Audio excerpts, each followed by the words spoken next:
de Werner est assez technique. Moi, je comprends rien à la technique. Et du coup, heureusement qu'il y avait les témoignages clients. Ah, j'ai beaucoup aimé celui de la SNCF. Ouais, c'était super.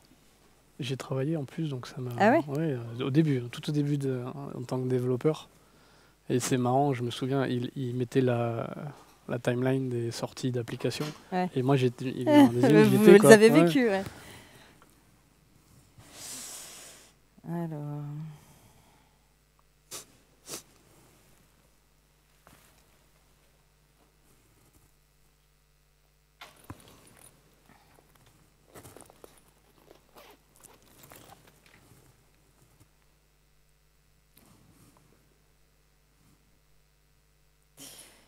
Il est 33, on est censé commencer à 30, donc je pense que je vais commencer. Bonne idée.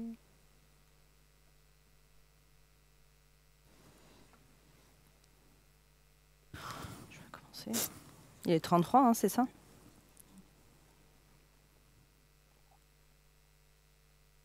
Hop. Il est vide. Hein. Rien de grave ne peut arriver. Hop.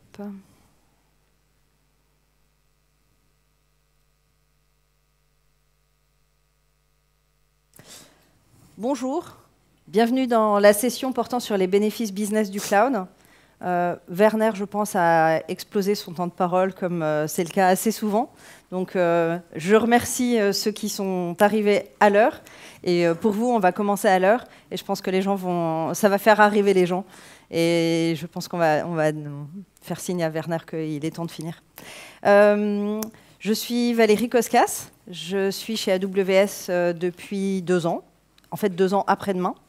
Et j'y suis en charge de la stratégie pour la France, la stratégie d'AWS pour la France. Je vais être rejointe sur scène tout à l'heure par Aurélien Capdecom, qui est le CTO du journal 20 minutes, que vous connaissez vraisemblablement tous, que vous ayez ou pas des ennuis de transport pour vous déplacer, comme pour citer ce que disait Raphaël Viard tout à l'heure. Alors, je vais avoir un échantillon pas encore représentatif parce que vous n'êtes pas encore tous là, mais ça m'intéresse de savoir, parmi vous qui êtes dans la salle, qui est dans ce qu'on appellerait une direction business, qu'il s'agisse d'une direction marketing, stratégie, commerciale, finance, RH, enfin bref, tout sauf la direction technique. Qui parmi vous se trouve dans une direction métier donc ? Ok, un petit 5%. Merci. Qui parmi vous se trouve à l'inverse dans une direction technique? Ah ouais, un gros 95%. Bon, moi, comme d'habitude. Qui n'est ni dans l'un ni dans l'autre? Je me dis, ouais, il doit y avoir des partenaires ou autres, peut-être des étudiants, je ne sais pas. Eh bien, en fait, cette session s'adresse aux premiers d'entre vous, les gens qui sont dans des directions métiers.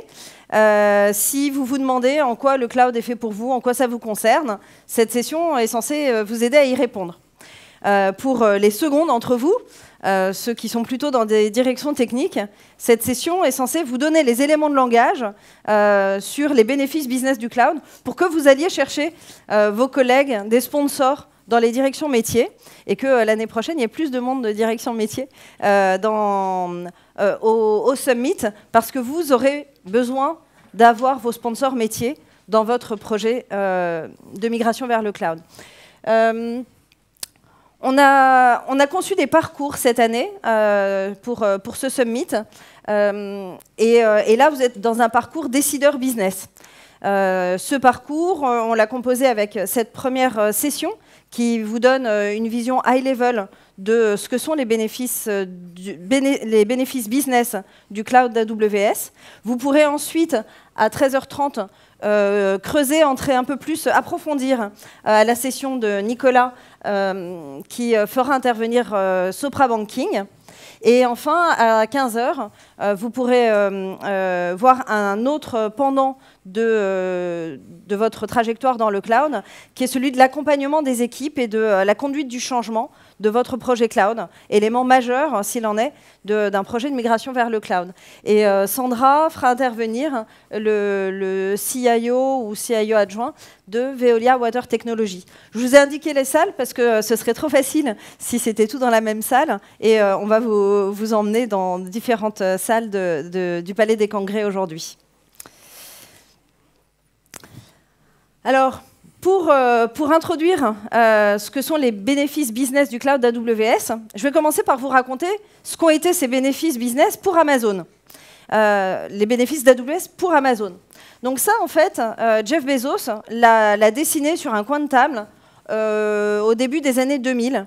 Et ça décrit sa vision pour Amazon. Il s'était un peu inspiré du livre de Jim Collins qui s'appelle Good to Great. Et Jim Collins invitait les entreprises à réfléchir à ce à quoi elles sont vraiment très bonnes. Et donc, il a un peu réfléchi. Il avait lancé Amazon en 1994. Là, on était au début des années 2000, donc il avait eu le temps de voir ce à quoi il était vraiment très bon. Et en fait, ce qu'il avait exprimé dès le départ, en fait, c'est qu'il voulait faire d'Amazon l'entreprise la plus centrée sur le client au monde. Et donc, ce qui était très important, c'est la customer experience. Et sa vision, c'est que pour avoir une belle expérience client, il faut avoir une très large gamme d'offres. Et une belle expérience client, ça fait qu'un client revient et qu'il en parle autour de lui, et donc que ça crée plus de trafic sur le site. Et plus de trafic sur le site, c'est très bien, parce que ça attire de nouveaux vendeurs. On était au début des années 2000, donc la marketplace était en train de se lancer. Donc ça attire de nouveaux vendeurs dans la marketplace. Mais au fait, des nouveaux vendeurs viennent à leur tour élargir encore la gamme d'offres et donc satisfaire le client. Et donc, on se retrouve dans la flywheel, ou le cercle vertueux de la croissance, dont on peut tirer des économies d'échelle, tout là-haut. Et ces économies d'échelle, on les réinjecte dans des prix plus bas pratiqués pour le client. Mais au fait, des prix plus bas, là aussi, ça rend le client content. Et donc, ça vient à son tour enrichir encore ce cercle vertueux de la croissance. Donc sa vision, c'est une expérience client incomparable qui s'appuie sur deux piliers que sont la largeur de gamme d'offres et les prix les plus bas. Et si je réfléchis à ces deux piliers, donc on a commencé à publier des chiffres, Amazon a commencé à publier des chiffres en 97 au moment de l'introduction en bourse. Et donc là, je vous disais, cette vision, on est vers 2005 à peu près. Et entre les deux, on était passé de 148 millions de dollars de chiffre d'affaires à peu près 8 milliards ou 8 milliards et demi. Et pendant cette période-là, l'entreprise avait cru énormément. La ligne, c'est les salariés. Donc l'entreprise avait cru énormément en salariés, en nombre de produits référencés et en clients et en chiffre d'affaires. Et Amazon, alors c'est contre-intuitif, les gens ne le savent pas toujours, mais Amazon a dû faire face à sa propre transformation digitale. Les équipes Amazon à cette époque-là se trouvaient souvent confrontés à comment on va faire pour tenir les pics de Noël. Il va falloir dimensionner énormément.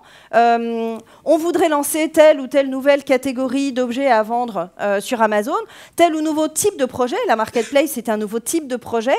Et comme souvent, les équipes étaient bloquées par des roadmaps un peu longs et qui les satisfaisaient pas toujours. Et en fait, Amazon a réussi à faire face à ça et à trouver la solution pour répondre à ces enjeux. Et à partir de là, puisqu'on a trouvé la solution à ces enjeux, on s'est dit, ben tiens, on va peut-être en faire un business. Et c'est la naissance d'AWS. Et c'est la naissance d'AWS en 2006. Donc je vous mets ici le communiqué de presse qui annonce le lancement d'AWS. Je ne sais pas si on le voit bien, il est peut-être un petit peu flou, mais vous pouvez le trouver sur Internet, sur le site d'Amazon.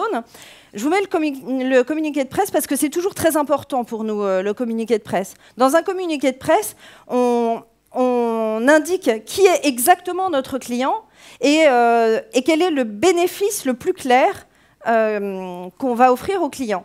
Et donc là, ce que vous voyez, c'est que le client, au départ d'AWS, c'est le développeur. Et les bénéfices dont on veut faire bénéficier les développeurs, c'est la simplicité et la robustesse. Et en fait, Andy Jassy disait ce que je veux faire avec AWS, c'est permettre aux développeurs de se concentrer sur l'innovation qu'ils peuvent générer à partir de leurs données, plutôt que de se demander comment stocker leurs données. Et donc c'est comme ça au départ, c'était ça le premier bénéfice que AWS apportait, c'était celui-là. Et alors la traduction de ça, comment ça se traduit? Alors cette étoile noire là, c'est le site Amazon en 2009. En fait, chaque page était composée de 200 à 400 microservices. Alors ça va être, par exemple, si vous tapez amazon.fr, vous allez avoir un microservice pour la fiche produit, un autre pour les commentaires clients, un troisième pour le bouton acheter, un quatrième pour la bannière de pub, etc. Je ne vais pas faire toute la liste puisqu'il y en a entre 200 et 400 par page. En revanche, chacun de ces microservices est indépendant. Ils sont tous indépendants les uns des autres, ce qui confère à l'ensemble une extrême agilité, parce que je peux faire évoluer ce microservice-là sans rien toucher aux autres, sans avoir des tests de non-régression. Et c'est d'autant plus agile qu'on a fait de notre organisation le miroir de notre architecture technique, en créant les Double Pizza Teams. On se demande pourquoi, pour l'organisation, je montre des images de pizza. C'est parce qu'on a créé les Double Pizza Teams. Une Double Pizza Team, c'est une équipe qui peut être nourrie par 2 pizzas américaines. Donc en gros, ça fait une équipe de 10-12 personnes. Et l'idée, c'est de rester sur des équipes aussi réduites que ça. C'est de ne pas... si une équipe grossit plus que ça, on la scinde en 2 pour rester sur des petites équipes. Ces petites équipes-là ont en leur sein toutes les compétences nécessaires à la prise de décision. Donc ça va des équipes produits aux opérations. Cette taille-là permet de ne pas avoir besoin de mettre en place des processus formels de communication. Il n'y a pas besoin de se faire le meeting de 2 heures du lundi matin pour se tenir au courant d'où on est. À 10-12, ça va, on est plus ou moins dans la même pièce ou facilement joignable au téléphone. On sait très bien ce que font les autres et donc on est tout à fait agile. Et si par hasard, il y a quelque chose qui ne marche pas, je n'ai pas besoin de trouver qui est la maîtrise d'œuvre, qui appelle la maîtrise d'ouvrage, qui appelle la maîtrise d'œuvre, qui appelle le sous-traitant, qui appelle l'Inde. C'est tout au sein de la même équipe de gens, c'est mes voisins de bureau en fait. Et de ces web services-là, Amazon Web Services, c'est des web services. Aujourd'hui, il y en a 125.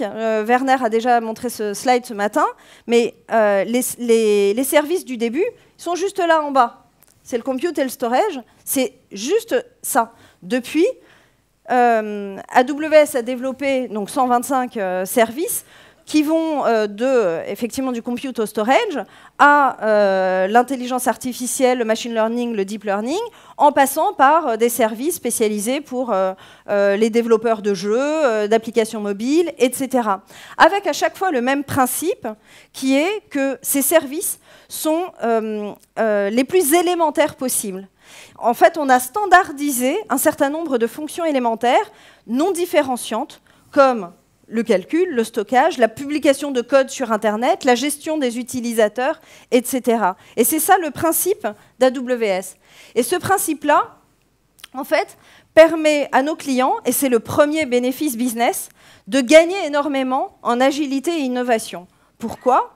Parce que désormais, quand une entreprise a besoin de lancer un nouveau service, ses équipes n'ont pas besoin de réinventer la roue, mais peuvent partir de ces briques de Lego là, que j'indiquais dans le slide précédent, les assembler et du coup gagner des semaines ou des mois de développement et se concentrer uniquement sur ce qui fait vraiment leur différence et leur valeur ajoutée. C'est ce qui fait qu'aujourd'hui, alors que Netflix et Amazon Vidéo reposent tous les deux sur AWS, ce n'est pas le même service, chacun se concentre uniquement sur ce qui fait vraiment sa différence. Alors sa différence technique, et puis sa différence sur l'investissement dans les contenus, etc.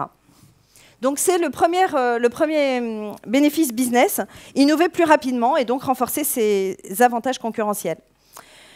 L'étape d'après, c'est de regarder ce qui se passe pour un client, enfin pour une entreprise qui a ses propres data centers. Quand une entreprise a ses propres data centers, se pose la question du dimensionnement.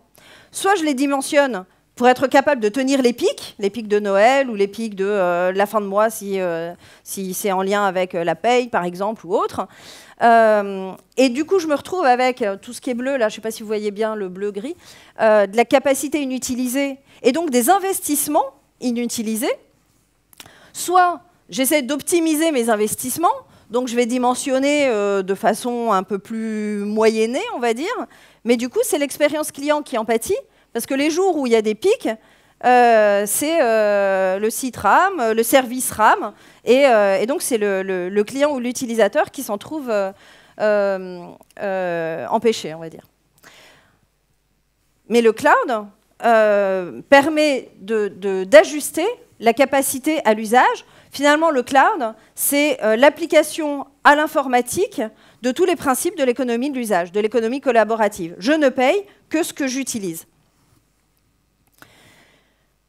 Et du coup, avec le cloud, non seulement je n'ai pas l'investissement initial de m'acheter un data center, les serveurs et ce qui va avec, non seulement je paye à l'usage, c'est ce que je vous indiquais précédemment, mais en plus, avec AWS, on cherche en permanence, et vous trouvez en permanence des moyens de payer encore moins cher que le moins cher que vous payez déjà. Alors vous payez moins cher déjà quand vous réservez.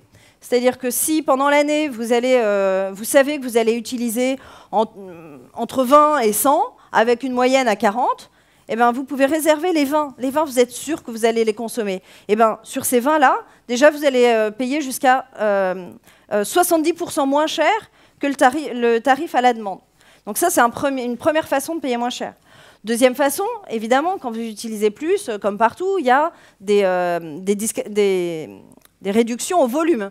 Et donc, plus vous utilisez, et moins cher vous payez. Et puis, le dernier point, c'est quand AWS croît.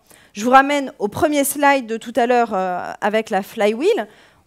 On veut absolument que nos clients payent le moins cher possible. Et donc, quand AWS croît, eh ben, on génère encore plus d'économies d'échelle. Et ces économies d'échelle, on les traduit dans des prix plus bas qu'on vous pratique. Et notamment, la preuve par le chiffre, je dirais, AWS a été lancé en 2006, on est aujourd'hui en 2018, et la dernière fois que j'ai regardé, c'est-à-dire en mai, on avait baissé 66 fois nos tarifs entre 2006 et 2018. Et c'est la préoccupation constante des équipes de compte d'AWS qui travaillent au quotidien avec les clients, c'est de s'assurer en permanence que le client paye le moins cher possible. C'est contre-intuitif et ça n'arrive pas souvent dans les entreprises. Donc le deuxième bénéfice business, le premier c'était l'agilité et l'innovation, le deuxième bénéfice business, c'est de payer moins cher et du coup de pouvoir prioriser ces investissements là où c'est vraiment important pour vous. Troisième sujet, la sécurité. La sécurité, c'est la première priorité d'AWS. On a même coutume de dire que c'est notre priorité zéro. Elle est tellement première que c'est vraiment la priorité zéro. Par définition, parce qu'on est sur un modèle à la demande et qu'on ne peut pas se permettre d'avoir une quelconque faille, parce que du jour au lendemain, notre chiffre d'affaires qui était de 17,8 milliards l'an dernier tomberait à zéro si par hasard, puisque nos clients ne sont pas engagés. Ils peuvent partir du jour au lendemain s'ils le souhaitent. Donc, AWS aujourd'hui, c'est plus de 50 certifications et accréditations de conformité et de sécurité. C'est un nombre incalculable de services. Je vous ai parlé de 125 services. Parmi ces services-là, il y en a énormément, je ne sais plus vous donner le chiffre, qui portent sur la sécurité. Par contre, ce que je sais vous dire, c'est qu'aujourd'hui, entre 30 et 40% des nouveaux services ou des nouvelles fonctionnalités qu'on sort tous les ans portent sur la sécurité. Une infrastructure de sécurité conçue pour répondre à des exigences militaires, j'y reviendrai un tout petit peu tout à l'heure, mais en gros, quand on voit parmi nos clients des gens comme, si je prends rien que la France, SNCF, Euronext, 20 minutes qu'on va entendre tout à l'heure, ou la Société Générale, c'est des gens qui vérifient un petit peu ce qui se passe en matière de sécurité avant de s'engager. Et puis le dernier point, c'est évidemment l'expérience accumulée depuis 2006 et auprès de nos millions de clients qui nous permet d'offrir la meilleure sécurité et la meilleure. J'ai pas tellement développé la partie performance opérationnelle, mais la meilleure performance opérationnelle à nos clients. C'est ce qui fait qu'aujourd'hui, le CIO de General Electric dit d'AWS que c'est son partenaire de confiance, celui qui va faire fonctionner son entreprise pour les 140 prochaines années. Alors, je voudrais maintenant inviter sur scène Aurélien Capdecom, qui est donc le CTO de 20 minutes. Je crois que tu es chez 20 minutes depuis 2 ans et demi, oui. Et tu as fait prendre un virage radical à l'entreprise vers le cloud. Bonjour à tous. Oui, je suis chez 20 minutes depuis un petit peu plus de 2 ans et demi, on va dire 2 ans et demi à la fin du mois. Alors, je ne suis pas le seul à avoir fait prendre le virage, puisque, comme disait Valérie, passer sur le cloud, ça n'implique pas forcément que l'équipe technique. C'est pour ça que vous êtes là. Juste une question, est-ce qu'il y a des gens qui connaissent 20 minutes dans la salle? Okay. Est-ce qu'il y a des gens qui pensent que 20 minutes est une société innovante? Voilà. Celle-là, elle fait mal. On a l'habitude, et je vais vous montrer comment on a transformé notre motivation à innover en permanence grâce à AWS et grâce au cloud en général. Juste un petit focus sur 20 minutes. Donc, on existe depuis 2002. Donc, la première innovation, c'était qu'on lançait quand même un journal papier gratuit distribué dans les transports en commun et dans les gares SNCF ou dans les stations de métro RATP, par exemple, et dans différents points de distribution au sein de certaines entreprises. Donc voilà, la première innovation, elle est là, c'est qu'on lance un nouveau concept sur le marché de la presse française. Et aujourd'hui, ça nous amène à quoi? Ça nous amène à 20 millions de Français qui sont en contact avec la marque chaque mois. Donc ça représente à peu près un tiers de la population, ce qui est plutôt pas mal. Et 20 minutes reste leader sur ce qu'on appelle les jeunes actifs urbains, dont on fait encore partie, j'espère, voilà, jusqu'à, on va dire, les 20-35 ans, quoi. Donc l'idée, chez 20 minutes, c'est vraiment de proposer un contenu accessible à tout le monde, qui se lit rapidement en 20 minutes et qui prend pas de parti, que ce soit politique ou autre. Et on ventile vraiment cette audience sur tous les supports. Donc ça va du papier jusqu'à, depuis pas très longtemps, l'audio.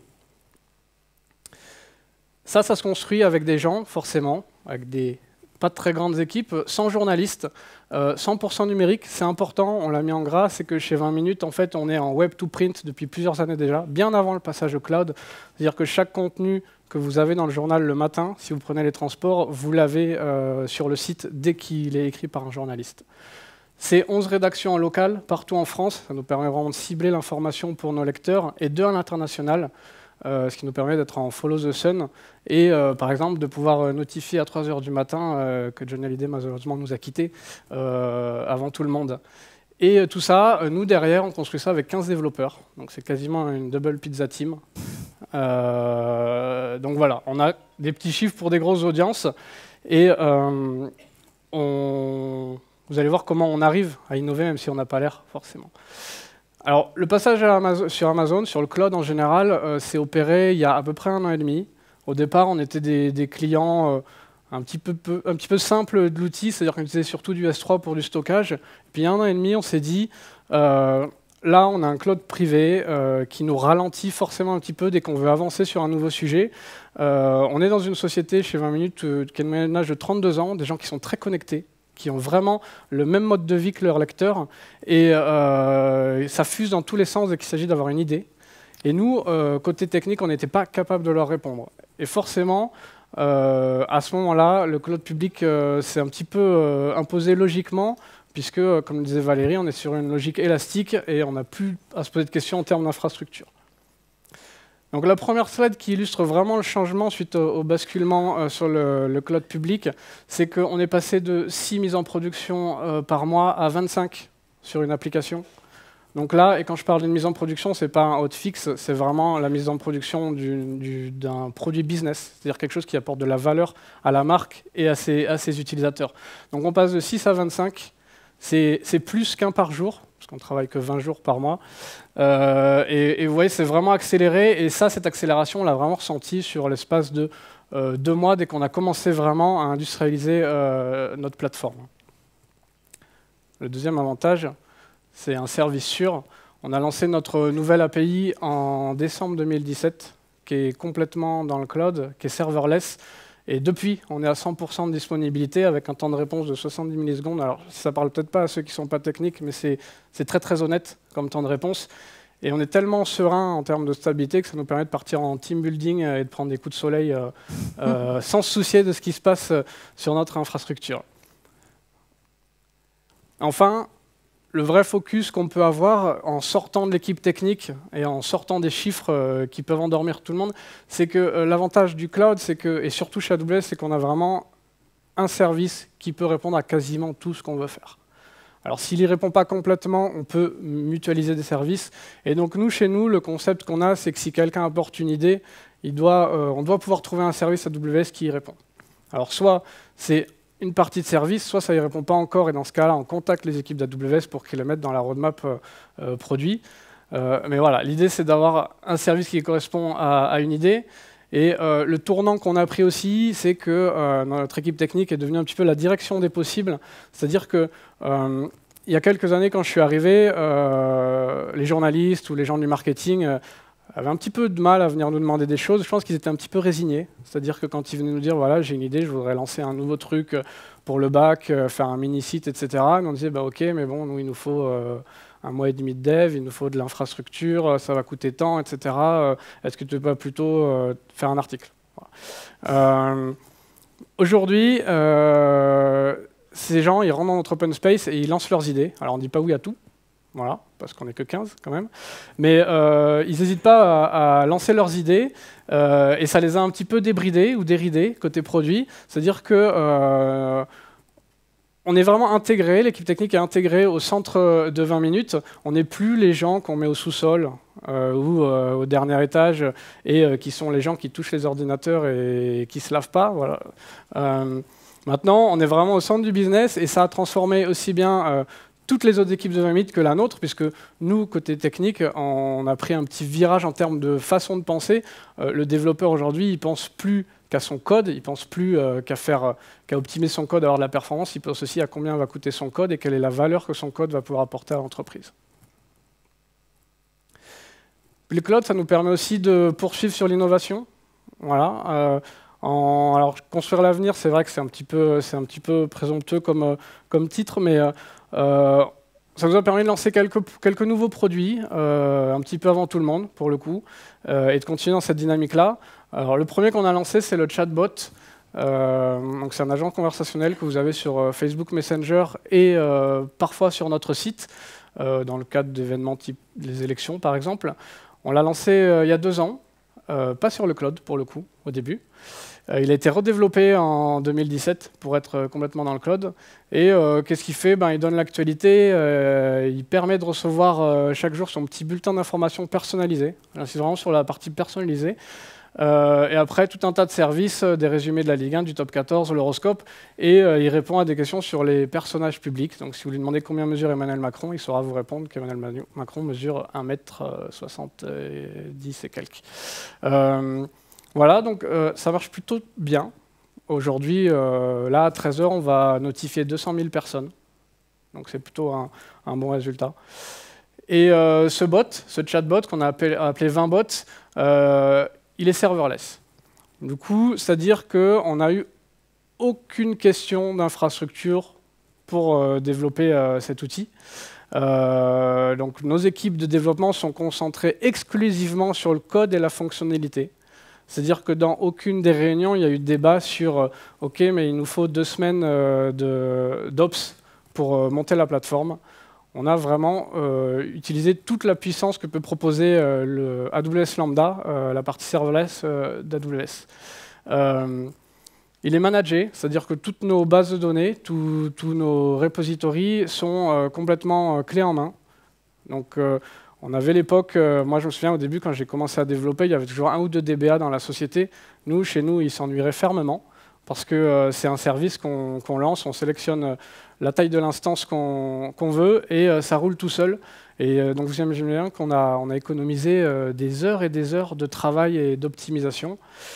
Et puis, on On s'amuse aussi des fois à dimensionner différemment. Par exemple, là en ce moment, chez 20 minutes, il y a des gens qui sont en train de redimensionner une partie de notre infra pour préparer un potentiel pic de charge si l'équipe de France réussit bien son mondial. Il est attractif, plus 12% d'abonnements chaque mois. Alors ce chiffre-là n'est pas lié uniquement à AWS, il est surtout lié au fait qu'en délivrant beaucoup plus de nouveaux produits, beaucoup plus de nouveaux services, plus vite, on attire beaucoup plus d'abonnés. Voilà. 12%, c'est un chiffre qui est assez satisfaisant en interne, en tout cas. On a lancé également des skills Alexa. Donc 20 minutes a été le premier média français à se lancer sur Alexa, un an avant la sortie en France. Aujourd'hui, ça vous paraît peut-être évident parce que tout le monde en parle. Nous, on y était depuis l'année dernière. Vous le voyez, on s'est lancé dans toutes les langues. L'idée, c'était vraiment de cibler les lecteurs expatriés. On a 2 rédactions à l'international, donc autant les utiliser pour que les expatriés aient aussi leurs news quand ils se lèvent le matin. C'est quelque chose qui personnalise l'expérience, comme le bot. Donc là, il apprend de votre comportement, il apprend de ce que vous demandez, et il vous propose du contenu personnalisé.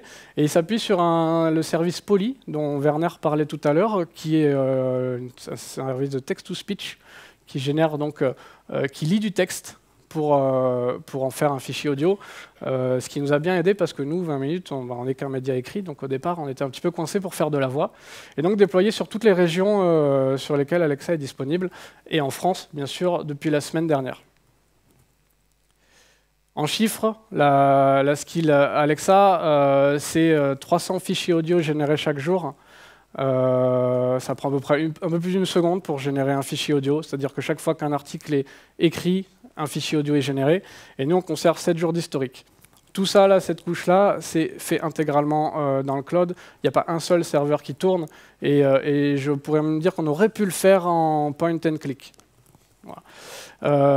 Ça génère plusieurs milliers d'écoutes par mois, pour 3 jours de développement et 15 $ d'infra par mois. Alors, 3 jours de développement et 15 $ par mois, c'est anecdotique dans le cadre d'une entreprise, quelle que soit sa taille.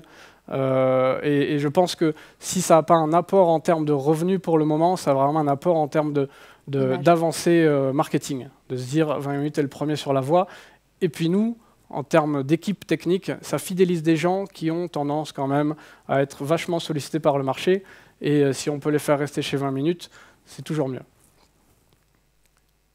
Et puis le petit projet sur lequel on travaille et qui promet beaucoup d'heures de réflexion, c'est notre assistant journaliste. Alors je suis assez content d'en parler parce que c'est vrai qu'on n'aborde pas souvent le sujet dans les médias. Nous, on est convaincus qu'un robot ne peut pas écrire un article aussi bien qu'un journaliste. En tout cas, pas un article de fond, aussi bien qu'un journaliste. Mais on se dit quand même que le journaliste, son travail, son métier, c'est d'informer les gens et de se concentrer sur l'éditorial. Malheureusement, dans les CMS, dans les back-office qu'on utilise dans les rédactions, il y a souvent des actions un peu rébarbatives.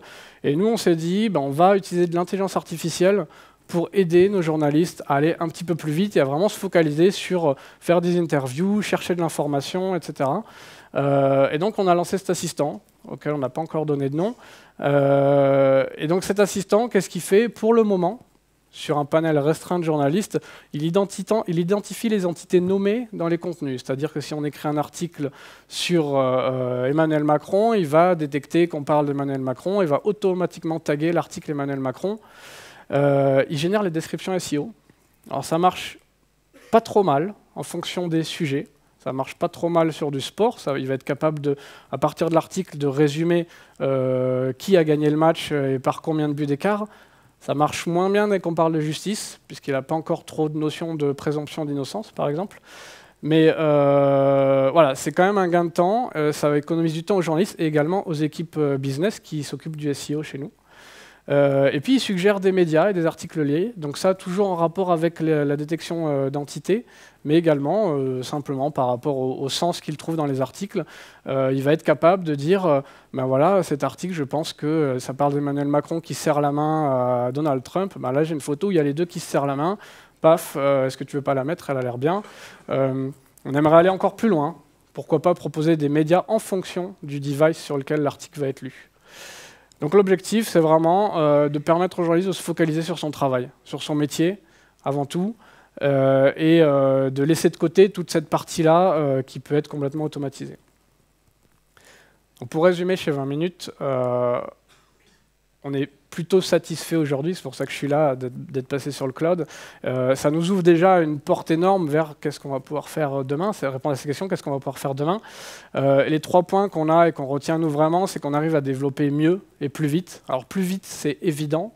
Mieux, c'est vraiment à partir du moment où toute la société, que ce soit technique ou business, a compris ce que c'est le cloud et qu'est-ce que ça peut apporter à l'entreprise.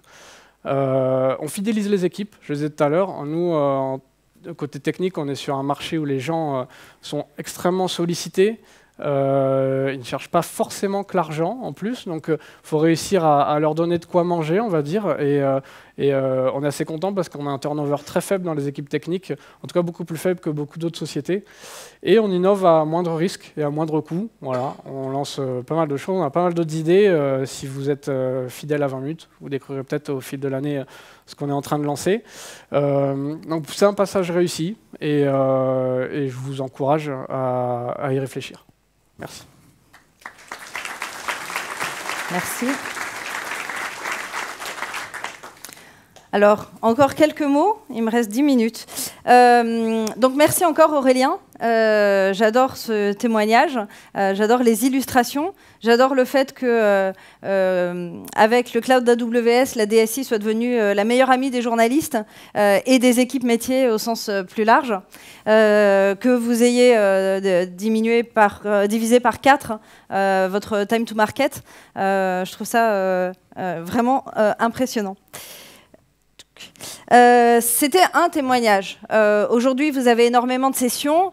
Vous n'aurez quand même que quelques dizaines de témoignages aujourd'hui au Palais des Congrès. Or, chaque entreprise est différente. Vous ne faites pas tous le même métier, vous n'avez pas tous les mêmes contraintes réglementaires, les mêmes environnements compétitifs, la même taille, la même histoire, la même complexité de votre architecture technique. Et ça, bien sûr, on en est conscient. Et AWS et ses partenaires vous accompagnent, comme l'a très bien dit Werner tout à l'heure d'ailleurs, au début de son pitch, quand c'était pas encore trop technique, Werner a vraiment bien expliqué comment, effectivement, ce qu'on vous apporte chez AWS, ce sont ces briques élémentaires et un framework. Pas un framework dans lequel vous faire rentrer, mais un framework là aussi, élémentaire, qui vous guide dans votre propre adoption du cloud, en utilisant la connaissance et l'expérience accumulée par nous et par nos partenaires depuis 12 ans et auprès de nos millions de clients. Comme le disait Aurélien tout à l'heure, le sujet d'une migration vers le cloud n'est pas qu'un sujet technique, c'est un sujet qui passe aussi par, qui impacte positivement les équipes métiers, les gens, la gouvernance, et puis évidemment les plateformes, la sécurité et les opérations. Et en fait, cette CAF, ce CAF, Cloud Adoption Framework, vous permet d'être sûr d'être suffisamment ouvert et de vous poser toutes ces questions-là. Et donc, en fait, en synthèse, le cloud n'est pas seulement un sujet technique. C'est un sujet qui est important pour le CEO. Ça lui permet de s'assurer que son entreprise reste dans la course et sera toujours là dans 50 ans ou 100 ans. En préparant la session d'aujourd'hui avec Aurélien, j'ai retenu que le CEO était très content parce que lui, il veut qu'on essaye, que 20 minutes essaye des choses.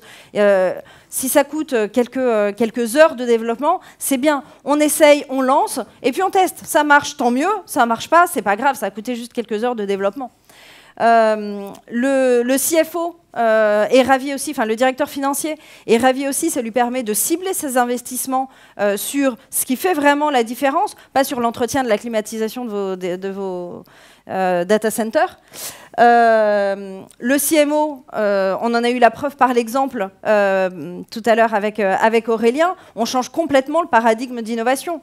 On n'a plus des boards qui se réunissent tous les 3 mois pour savoir quels sont les sujets d'innovation qu'on va creuser. C'est le journaliste qui passe au bureau de la direction technique le lundi matin pour se donner la pêche, parce qu'il a eu des idées le week-end, et il sait que la direction technique va quasiment, dans tous les cas, pas de tous les cas, j'ai bien retenu aussi, pouvoir le lui développer rapidement.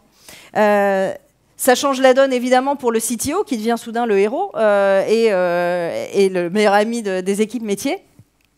Et Aurélien l'a souligné également, ça change la donne également pour les ressources humaines, puisque l'enjeu pour les ressources humaines, c'est de s'assurer que l'entreprise attire et garde les meilleurs talents. Et ça, c'est un sujet que j'ai vu avec un certain nombre de clients. Faire savoir au monde, d'ailleurs que le monde soit technique ou pas technique, que vous êtes sur les meilleures technologies, les plus modernes, c'est un facteur très fort d'attractivité ou de rétention pour les équipes techniques. J'ai aperçu tout à l'heure sur les réseaux sociaux Airbus qui disait Airbus est là et recrute au Summit AWS. Ils avaient fait la même chose à Las Vegas en novembre dernier. Pour reInvent, notre grand messe annuel, où il y avait 43 000 personnes. Sur LinkedIn, on voyait partout Airbus est là, à reInvent, on recrute en anglais pour faire venir le plus de candidats possible. Donc j'espère que cette session vous a permis de répondre à un certain nombre de questions. Ça se voulait être très high level, hein, vraiment une introduction aux bénéfices business du cloud en matière d'agilité et d'innovation, d'optimisation des coûts et d'une sécurité renforcée. Pour approfondir ces trois aspects, vous pouvez donc aller à la session de 13h30 animée par Nicolas avec le témoignage de Sopra Banking et la session de 15h pour justement, comme tout le sujet est autour des RH, pour creuser ce sujet-là avec Sandra et Veolia Water. Ça, c'était pour les next steps immédiats, très court terme, pour approfondir votre connaissance du sujet. À un peu plus moyen terme, il y a un certain nombre d'événements. Vous pouvez tous les trouver sur la page AWS Amazon, enfin, vous demandez à votre moteur de recherche préféré, la page événements. Et notamment, je vous invite à venir le 13 juillet à l'Awesome Day. On fait, d'habitude, c'est le dernier vendredi de chaque mois. Bon là, dernier vendredi de juillet, on s'est dit que franchement, c'était un peu à risque. Donc le dernier vendredi de chaque mois, on fait une session de formation gratuite, ouverte à tous, sur inscription, mais ouverte à tous, dans nos bureaux à La Défense. Et c'est un très bon moyen d'emmener toutes vos équipes projets, vos équipes métiers, techniques, etc. Ça donne un très bon premier vernis qui permet de partager un vocabulaire et la philosophie du cloud en commun avec toutes les équipes. Dernier point, je ne voudrais pas clore cette session sans vous avoir parlé d'un sujet qui m'est très cher, parce que ça m'a occupé une bonne partie de l'année 2017.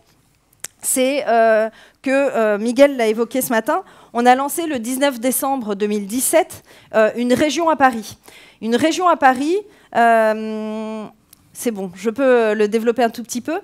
C'est 3 zones de disponibilité. Zone de disponibilité, moi avant ça ne me disait rien du tout, donc je l'explique au cas où. C'est 3 zones de disponibilité, c'est des endroits qui sont suffisamment proches pour que la latence soit quasi nulle entre les 3 et suffisamment éloignés pour que elle soit exposée à des profils de risque différents. Donc, s'il y a une inondation ici, elle n'aura pas lieu là. S'il y a la foudre qui tombe ici, elle ne tombera pas là. Et en fait, nos équipes vous accompagnent pour que vous architecturiez correctement votre informatique pour avoir une synchronisation en temps réel entre les 3. Si bien qu'un accident de cloud, ça ne peut jamais arriver. Non, il ne faut jamais dire jamais. Un accident de cloud ne peut pas arriver. Cette région à Paris, on l'a lancée en décembre 2017.